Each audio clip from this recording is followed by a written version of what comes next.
અને ભાટીભાઈ જીતુ સોમાણીનો ઇતિહાસ ખબર છે ને તમને? મને બધી ખબર છે. હા, જીતુ સોમાણીનો ઇતિહાસ ખબર છે ને? બધી ખબર છે મને. હા, શું મને બધી ખબર છે. હા. લોકતંત્રનો ચોથો સ્તંભ એટલે મીડિયા, પત્રકાર. અને જો એ જ પત્રકાર એ મીડિયાને ધ્વસ્ત કરવાની કોશિશ કરવામાં આવે તો પછી કોઈ પણ લોકતંત્ર એ તાનાશાહીમાં ફેરવાઈ જતું હોય છે. કારણ કે પછી નેતાઓને પ્રશ્ન પૂછનાર કોઈ રહેતું નથી, નેતાઓને સવાલ કરનાર કોઈ રહેતું નથી, અને નેતાઓએ જે પણ કાંડ કર્યા છે, કૌભાંડ કર્યા છે, એના પ્રશ્ન પૂછવા માટે કોઈ રહેતું નથી. કારણ કે પત્રકારને લોકશાહીનો, લોકતંત્રનો ચોથો સ્તંભ કહેવામાં આવે છે. અને જો એ જ લોકશાહીના, લોકતંત્રના ચોથા સ્તંભને ધ્વસ્ત કરવાની કોશિશ કરવામાં આવે તો લોકતંત્ર તાનાશાહીમાં ફેરવાઈ જતું હોય છે. સૌરાષ્ટ્રમાં વાંકાનેરના જે ધારાસભ્ય છે, ધારાસભ્યનું નામ છે જીતુ સોમાણીએ સિનિયર પત્રકાર ભાટી એન પર ક્યાંક ને ક્યાંક હુમલો કરવાની કોશિશ કરી, બળજબરીપૂર્વક એમનો ફોન છે છીનવાની કોશિશ કરી. ભાટી એન દ્વારા સિનિયર પત્રકાર દ્વારા પ્રશ્નો પૂછવામાં આવતા હતા ત્યારે એવું કહે છે કે જીતુ સોમાણીનો તમને ઇતિહાસ ખબર છે? ધાક ધમકી સાથે એમનો જે એટીટ્યુડ છે, એમનું જે અભિમાન છે એ વિડીયોમાં દેખાઈ રહ્યું છે. એ કહી રહ્યા છે કે ભાટીએન તમને ખબર છે કે જીતુ સોમાણીનો ઇતિહાસ શું રહેલો છે? એટલે ભાટીએન કહે છે કે મને બધી જ ખબર છે કે તમારો ઇતિહાસ કેવો છે અને કેવો નહીં, એ બધી જ એમને ખબર છે. પરંતુ આ જે આખી ઘટના થઈ એને અખિલ ભારતીય પત્રકાર સમિતિ એને સખત શબ્દોમાં વખોડે છે.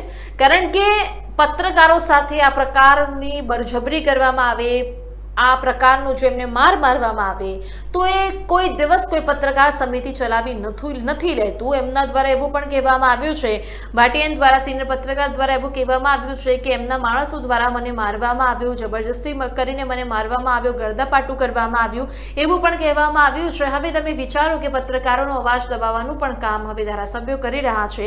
અને વાંકાનેરના આ એમએલએ છે જીતુ સોમાણી, હવે જીતુ સોમાણી પણ શું કહી રહ્યા છે ને પછી જે પત્રકારને માર્યો છે, પત્રકાર પણ શું કહી રહ્યા છે, ધ્યાનથી આપણે એને સાંભળી લઈએ. લગનમાં ગયા હતા, બરોબર સાહેબ? કોઈ શું કીધું કે તમે લગનમાં ગયા હો?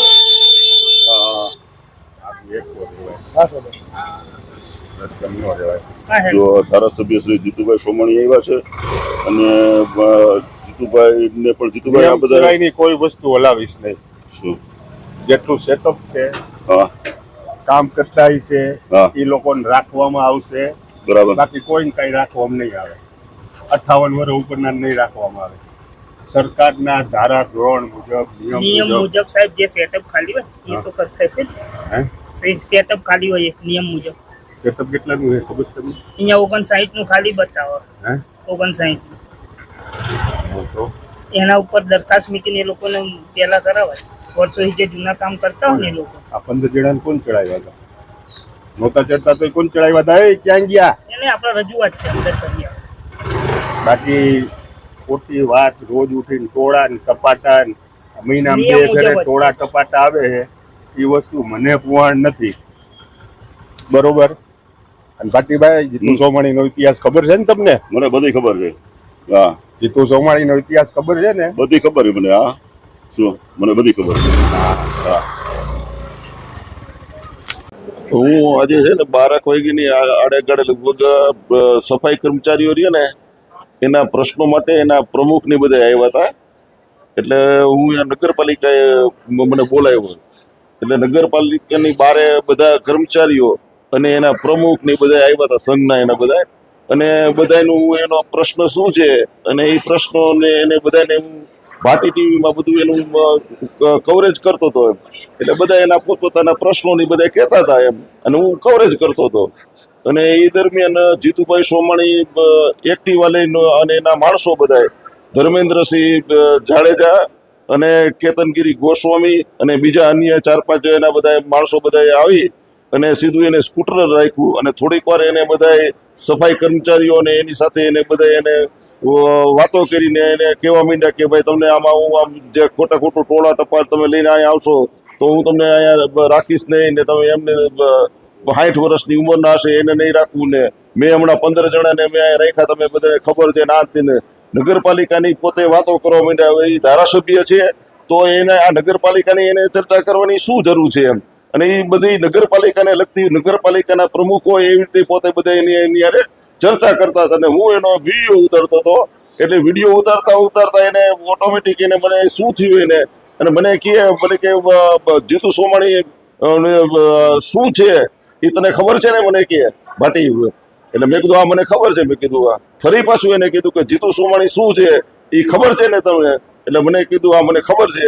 એમ કરીને જીતુ સોમાણીએ મારો આખો વિડીયો એને મારા હાથમાંથી પડાવી લીધો અને જીતુ સોમાણીએ અને ધર્મેન્દ્રસિંહ જાડે અને કેતનગીરી ગોસ્વામીએ મને ઢીકાપટુથી મારવા માંડ્યા અને કેતનગીરી ગોસ્વામીએ મારો વિડીયો જે આખો ડિલીટ કરી નાખ્યો. પણ મેં મારા ઓલામાં ડેટા બેગમાં હોય અને મેં પાછો એમાંથી મેં ફરી પાછો લઈ અને મેં આ તમે જે જોઈ રહ્યા છો દર્શક મિત્રો, જીતુ સોમાણી કેટલી નીચ કક્ષાનું કામ કરી રહ્યા છે.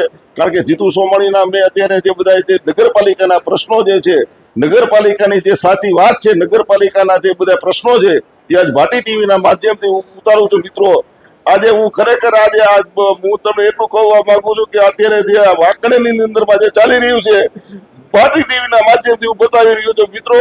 આજે તમને ભાટી ટીવી આજે છે ને ખરેખર આજે દિલગીરી વ્યક્ત કરે છે કે ખરેખર આ રીતે હુમલો કરી અને આ ધારાસભ્ય કક્ષાના માણસ આજે આવું કામ કરીને મને માર્યો છે, મને ઢીકાપટુનો માર માર્યો છે મને અને માથામાં માર માર્યો. તમે મને જોઈ શકો છો.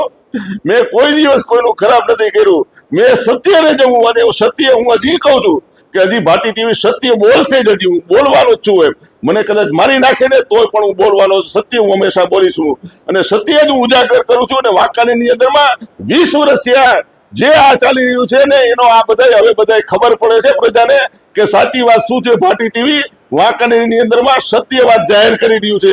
ત્યારે ધારાસભ્ય જીતુભાઈ સોમાણીને આ વાત પચતી નથી એટલે એને મારા ઉપર હિચકારો હુમલો કર્યો છે. એને ધર્મેન્દ્રસિંહ જાડેજા અને કેતનગીરી ગોસ્વામી એને 4-5 જણાએ મને મારી અને મારા ઉપર હિચકારો હુમલો કર્યો છે. કારણ કે ભાટી ટીવી અત્યારે સત્ય વાત વાંકાનેરની અંદરમાં કરી રહ્યું છે. મેં કોઈ દિવસ કોઈની પાસેથી 5 પૈસા લીધા નથી. તો મારા ઉપર આ રીતે શું કામ? મને ભાટી ટીવીને પણ હક અને અધિકાર છે મને કે હું મારા પોતાના પ્રશ્નો જે છે વાંકાનેરની પ્રજાના પ્રશ્નો છે એ હું ઉઠાવું છું. આજે વાંકાનેરની અંદરમાં સાહેબ એક સારો રોડ રસ્તો નથી સાહેબ. તમે આજે પાણીનો પ્રશ્ન તમે જોઈ લ્યો તો પાણીના પ્રશ્ન એ છે. આજે તમે જોઈ લ્યો તો ટાઉન હોલ સાહેબ આજે 2006 નો એમને પડ્યો છે. આજે તમારા શોપિંગ સેન્ટર તમે બનાવીને આજે વરવરમાં વેચી દીધા છે તમારે, સમજે કે નહીં? તો તમે આ બધા તમારે પોતે કરો છો તો આ કેમ પ્રશ્ન તમને યાદ નથી આવતા? અને નિશાળનો મેં કાલે પ્રશ્ન ઉઠેલો 20 વર્ષની અમારી વિસીપરાની નિશાળ છે આજે તમે બંધ કરીને બેઠા છો. શરમ આવી જોઈએ, શરમ તમને કે ખરેખર નગરપાલિકાની જે નિશાળ છે એને તમારે અહીંયા ચાલુ કરવાના બદલે મને કહેવા માંડ્યા મને કે અહીંયા નિશાળ થાય. અરે શું કામ નિશાળ ન થાય? 20 વર્ષની જે ગ્રાન્ટેડ નિશાળ છે એને તમે બંધ કરી દો છો અને આ બધું તમે કરો છો. તો ખરેખર આ બધી વસ્તુઓ જો ન થવી જોઈએ. અને ખરેખર જે વાંકાનેરમાં આજે તમે જો તો રોડ રસ્તા ગંદકી કેટલી છે આ બધા જ પ્રશ્નો જે છે